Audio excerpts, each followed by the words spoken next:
today's bonus track, we're going to talk about the concept of dream coaching. I know you're thinking, Kelly has gone woo woo on us again, but I would ask that you hear me out on this one. There are a lot of ways you can do this simply and without any official programs or massive investment.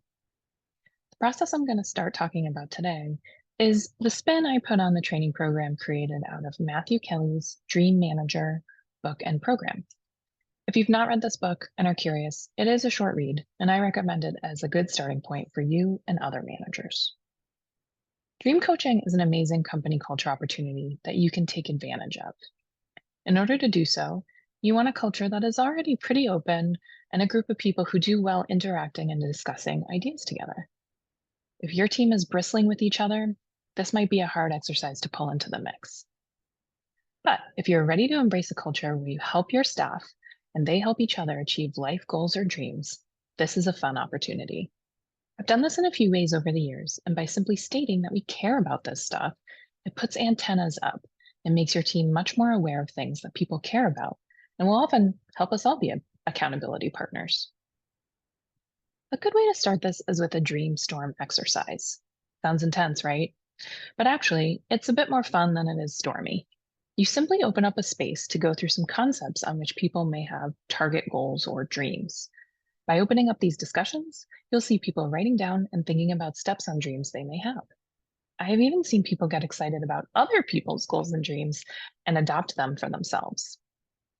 There are about 20 question prompts that you can go through. And before starting, please let the folks in the room know that all dreams are good dreams during this session, that we offer an encouragement and support, and we don't squash or minimize anything. I also always kept my ears open if someone mentioned they had done something that someone else has as a future goal or dream, and I might encourage them to talk after the session. A couple of the sample question prompts are like the following. If you could travel to any 6 places, where would they be? What concert, show, or performance would you like to experience from the front row? What organization, cause, or charity would you like to support or increase your support toward? What qualities do you want others to remember you for? So during the session, you can simply ask the questions, then give space for people to think about it a bit. You'll see some people have their answers right away, and others need that time. Then you ask for a few people to share. If they say something that intrigues you, feel free to engage them in a little bit of a dialogue. Ask if anyone else has a similar feeling. Great conversations can happen out of these questions. This sort of session usually takes about an hour and can fit nicely into eating lunch together. You might be asking, great, I paid for lunch and everyone had time together, but what value does this really have? Any follow-up action you take out of this works towards the ever elusive employee engagement efforts. You are living into your values and showing you truly care about your team by having awareness of their planned goals and dreams. It creates massive loyalty while also building staff relationships. One simple thing you can do is note who is in the room during the session, and then let that person's manager know they participated and prompt them to see if there is anything they, as the manager, can help with during their one-on-one meetings. You can also send a note out to the team after thanking them for participating and offering your help as an accountability partner and ask others to volunteer if they would like to do so too. I had several great group efforts come out of this in the past.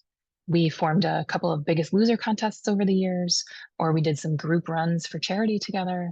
We brought in a financial planner to work with people who were interested so they could achieve some life goals like getting out of debt, buying a car, buying a home. We hosted an industry training based on people wanting to learn more about the industry, even if the training may not have been critical to their role. And one of our biggest events to come out of these conversations was a group skydiving event. At the end of the session, I encourage people to make note of the 3 things that meant the most to them during our session, and I supplied a goal planning document for them to outline steps to achieve that goal. It, of course, had due dates accompanying it. Not all these goals can be done right away, but if they think about what it takes to get there, it makes it so much easier to accomplish, and a due date makes it real.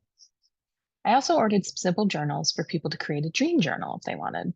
It's just a place to write down things they thought about, to make notes, to add pictures, use it however they wanted to in order to help hold themselves accountable to the discussions we had. Another opportunity you could take advantage from this is to create a wish wall concept. This tool can accompany all these other activities, but is not dependent on them. One thing you could do is give everyone a card, allow them to write a goal, dream, or wish on that card and put it up on the wall. It created a visual in the office where, my team could chat about it on occasion. It could be another reference point for management and their team to see if there are things there they could lend their support to. We'd also use that wall to note when things were accomplished so we could celebrate together. Honestly, the best result I saw from all of this is when people would come into my office because they heard a colleague say, I have always wanted to, or some similar phrase. They'd tell me what dreams people were hearing from one another. My culture team and I made a document where we put these things on a list. And sometimes we'd surprise someone by helping them achieve something or celebrate their achievement without even knowing that we were involved. My HR policy brain does want to give some advice here. If you're going to monetize this in any way outside of a free lunch for folks who join you during the Dreamstorm, you will want some guidelines in place so it never looks like it's an unfair or exclusive practice. But don't let that limit you. Start basic, start small, and start with getting everyone's antennas up about potential dreams that we can help make a reality. If you want to discuss this more, please feel free to reach out to us here at Bioland. Our mission is that we enrich the lives of business owners and their teams. We are personally invested in helping them achieve their dreams and aspirations. Therefore, we would love to help anyone on your team reach their dreams and aspirations as well. Feel free to reach out, and until next time.